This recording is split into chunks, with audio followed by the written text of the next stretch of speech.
But साहब एक 4 साल से एक कहानी चल रही थी, मियाँ साहब आ रहे हैं। एक थ्योरी ये भी साथ थी कि जब ये चीफ साहब जाएंगे चीफ यानी सुप्रीम कोर्ट के, तो फिर वो आएंगे। अब कोई इस कहानी में स्टोरी है या ये कहानी है? ऐसा कैसा जो मोहतरम नवाज शरीफ साहब के माउथ पीस है, लगड़ बगड़ चमचे खर्चे, ये मुझे खुद उन्होंने बताया कि मियाँ साहब ने कहा ये खबर छोड़े कि मैं अक्टूबर में आ रहा हूँ। अच्छा, खुद एक जर्नलिस्ट, 2-3 जर्नलिस्टों ने कहा। यानी आपको उन्होंने बताया कि ये खबर दे दें आप? दे दे मियाँ साहब, या उन्होंने ये कहा कि मैं वाकई आ रहा हूँ? नहीं। उन्होंने कहा आप ये खबर दें कि मैं आ रहा हूँ अक्टूबर में, खुल के खेलो। अच्छा, अब मेरी समझ में नहीं आता, उमर अताब बंदयाल साहब ने तो 14 मई का इलेक्शन किया और उस पर अमल दरामद भी नहीं करवा सके और तौहीन अदालत करने वालों को सजा भी नहीं दे सके। साबिक वज़ीर आज़म का उनके इंतज़ार करना, वो जाएं और दूसरे आएँ। दूसरे काबिल एहतराम फ़ाइज़ ईसा साहब हैं, वो भी सुप्रीम कोर्ट के जस्टिस हैं, वो भी उसी आइन और कानून के मुताबिक फ़ैसला करेंगे जिनमें माजी में होता रहा। तो उनकी ये उम्मीद मेरी समझ से बाला है कि उनके माजी में फ़ाइज़ ईसा साहब ने 2-3 बड़े ऐसे काम किए हैं बादिल नज़र में, जो ये समझते हैं कि उनके आते ही इनकी लिए कोई गैर कानूनी या गैर आइनी फेवर मिलेगी। मुझे ये फेवर मिलती नज़र बादिल नज़र में नहीं आती। गो कि मौजूदा निगरान हुकूमत कंटिन्यूटी है PDM की। इसी वजह से बिलावल भुट्टो ने अपने वालिद साहब के ख़िलाफ़ जो अलम बगावत बुलंद की है, उसकी बिला वजह नहीं है।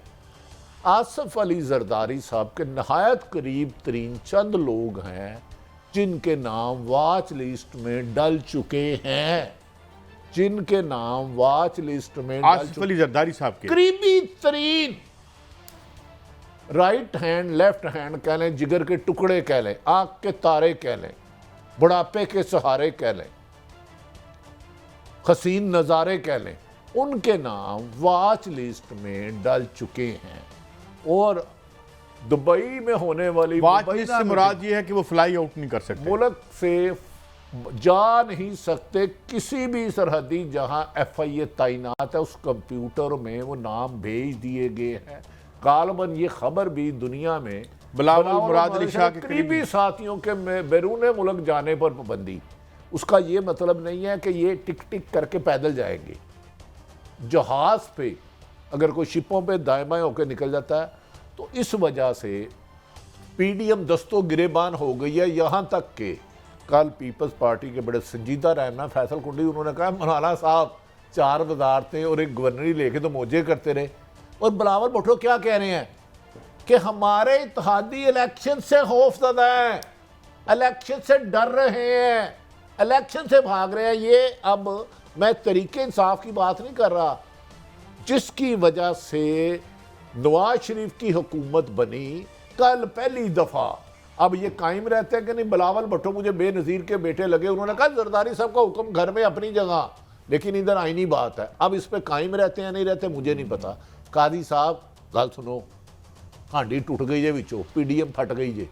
और दूसरी बात, जिन अहलों की टीम बिठा दी गई, जिस मुल्क में डॉलर और स्मगलिंग का तेल और हुंडी का काम करने के लिए मुल्क के आर्मी चीफ को आना पड़े, उस मुल्क के सियासतदानों को घर भेज देना चाहिए। अदब एहतराम से माइंड ना कीजिएगा, कोई नहीं। इसका मतलब है मसनूई जो डॉलर गया था इस हुकूमत ने। आपने बात आदि की कि उन्होंने कहा कि ये खबर चला दें।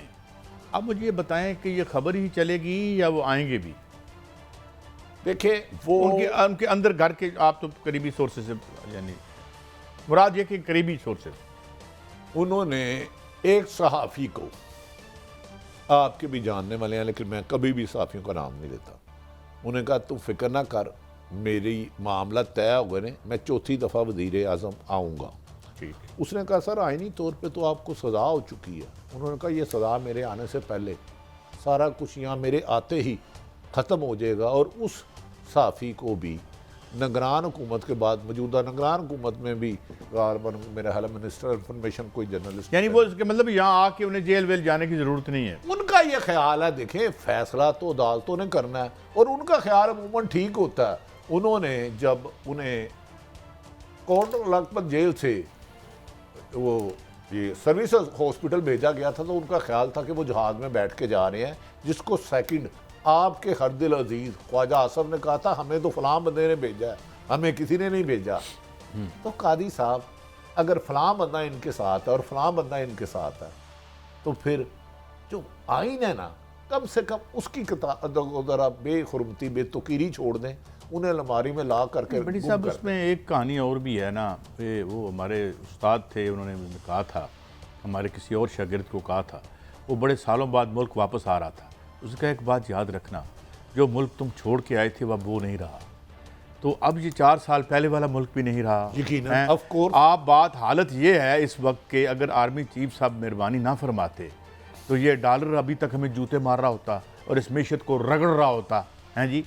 तो यहाँ आके जो अगर कुछ समझता है कि जिस तरह Evita don't cry for me Argentina, यहाँ पे फेदल कास्ट्रो आ रहा है, यहाँ पे कौन ची गुवेरा साहब आ रहे हैं, और आगे एक आखिरी फिक्रा कि ये जो एक माशी एक बर्बादी का समा है, यहाँ आके एक अजीम लीडर क्या करेंगे। अच्छा सर, गुजारिश ये है, अगर जो इनके आइंस्टाइन इसहाक डार आए थे, वो तो आ गए, पढ़ लग गए तो 16 महीनों में हमें सुपर पावर बना के तो निकल गए। मुल्क की माशी कश्ती को ऐसे भंवर में फंसा गए कि अब आर्मी चीफ को डॉलर, अब डॉलर की मैं गुजारिश करता हूँ, 95% लोगों ने डॉलर की शक्ल ही नहीं देखी होगी, मैक्सिमम -1% लोग डॉलर स्टॉक करते होंगे, उन्हें पकड़ो भाई मगरमच्छों को।